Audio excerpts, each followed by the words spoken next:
Good afternoon students. आज हम लोग इस वीडियो के माध्यम से एसे राइटिंग यानी डिस्क्रिप्टिव पैराग्राफ को किस प्रकार से हल किया जाता है, उसमें क्या विशेषताएं होती हैं, उसके विषय में अध्ययन करें। राइटिंग स्किल्स के अंतर्गत दो तरह के प्रश्न पूछे जाते हैं। पहला प्रश्न जो राइटिंग स्किल्स में होता है वो एप्लीकेशन या लेटर लिखने के लिए दिया जाता है। एप्लीकेशन अथवा लेटर या हाई स्कूल में भी आता है, इंटरमीडिएट में भी आता है। हाई स्कूल स्तर पर एप्लीकेशन या लेटर 4 अंक का होता है और नवीनतम पाठ्यक्रम के अनुसार इंटरमीडिएट में 10 अंक का होता है। इसलिए उसमें letter to editor, complaint letters, business letters, personal letters आदि आदि आ गए। और दूसरे नंबर के प्रश्न में आर्टिकल लिखना होता है। उसके अंतर्गत डिस्क्रिप्टिव पैराग्राफ, आर्टिकल और रिपोर्ट राइटिंग। रिपोर्ट राइटिंग क्या होता है, आर्टिकल किस प्रकार से लिखते हैं, इसके संबंध में पहले जानकारी दी जा चुकी है और सारे वीडियो यूट्यूब पर अपलोड हो गए। हाई स्कूल में भी वही है, इंटरमीडिएट में भी वही। हाई स्कूल में आर्टिकल राइटिंग कहिए या डिस्क्रिप्टिव पैराग्राफ कहिए या रिपोर्ट राइटिंग 6 अंक का है, इंटरमीडिएट में 10 अंक का। तो अंकों के दृष्टिकोण से भी इसका काफी महत्व है।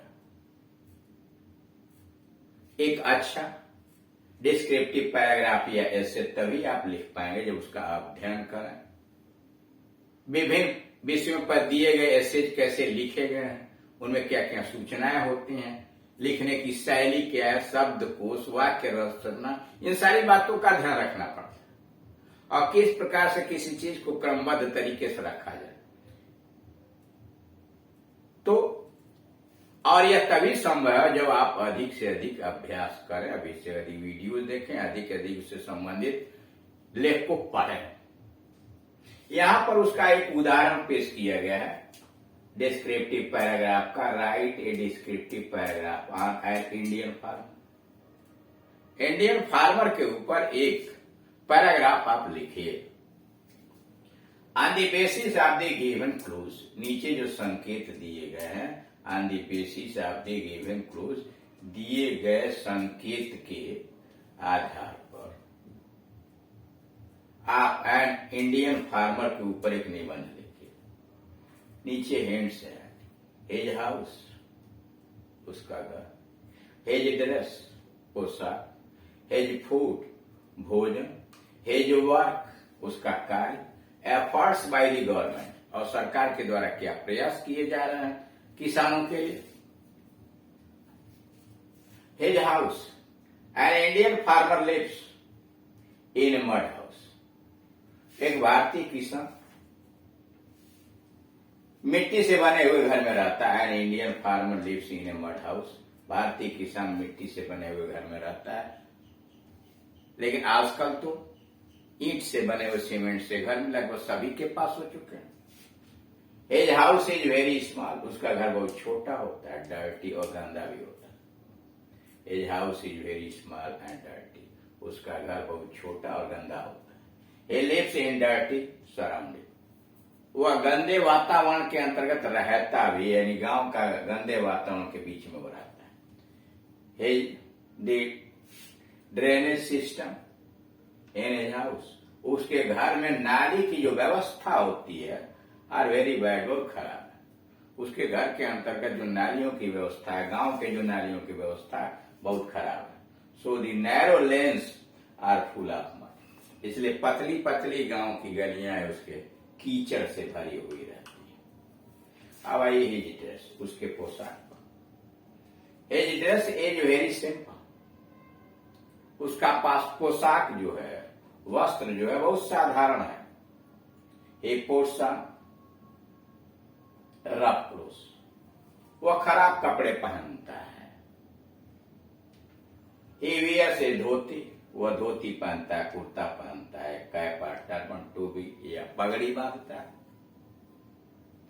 He can't afford fashionable clothes, वह अच्छे कपड़ों का व्यय बर्दाश्त नहीं कर सकता, सहन नहीं कर सकता। अफोर्ड, बर्दाश्त करना, सहन करना।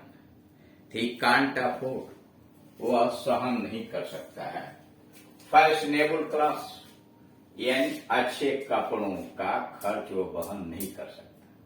बट इन मॉडर्न टाइम्स, लेकिन आधुनिक समय में, some farmers put on pants and shirt of modern fashion, लेकिन आधुनिक समय में कुछ किसान पैंट और शर्ट पहन रहे हैं और वो अभी आधुनिक fashion,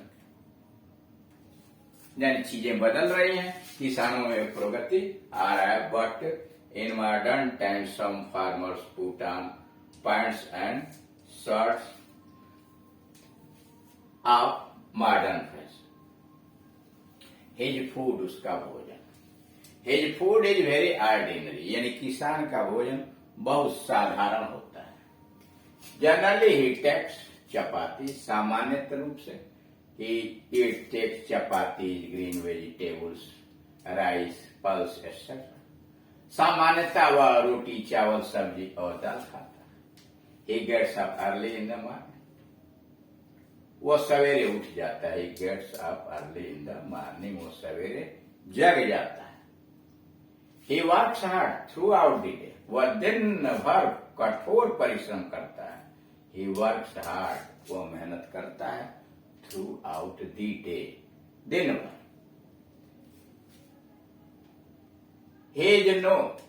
there is no rest for him, उसके लिए आराम नाम की कोई चीज नहीं होती है। There is no rest for him.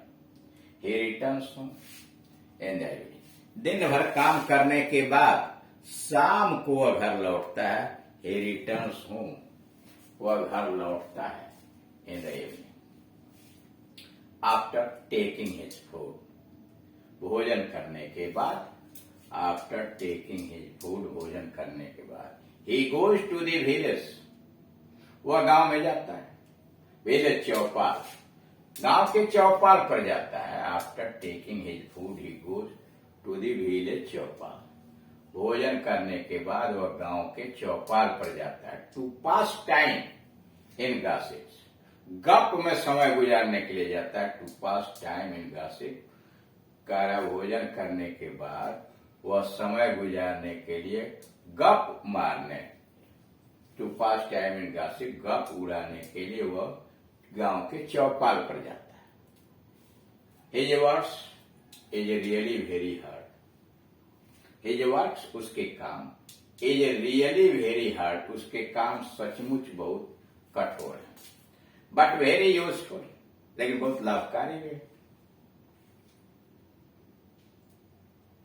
He gross food grain, वो अनाज पैदा करता है, खाद्यान्न पैदा करता है, पल्सेस दाल उगाता है, फ्रूट्स फल उगाता है, वेजिटेबल्स, फॉरेस्ट और वनस्पतियां इत्यादि, सब्जियां इत्यादि उगाता है। वो हमारे लिए फूड ग्रेन, पल्सेस, फ्रूट्स, खाद्यान्न, अनाज, गेहूं, चावल इत्यादि, दालें, फल, वेजिटेबल्स और सब्जियां उगाता है। एफर्ट्स बाय द गवर्नमेंट, सरकार के द्वारा क्या प्रयास किए जा रहे हैं किसानों के लिए। His backbone,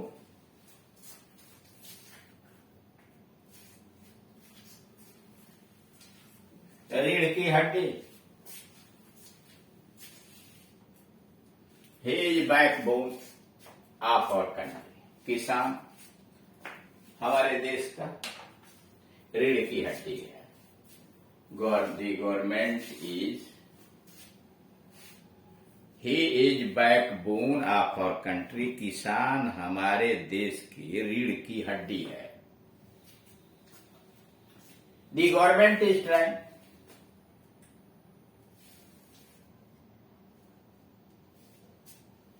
to improve his condition, the government is trying, सरकार कोशिश कर रही है, टू इम्प्रूव हिज कंडीशन, उसकी दशा सुधारने का, सरकार उसकी दशा सुधारने की कोशिश कर रही है।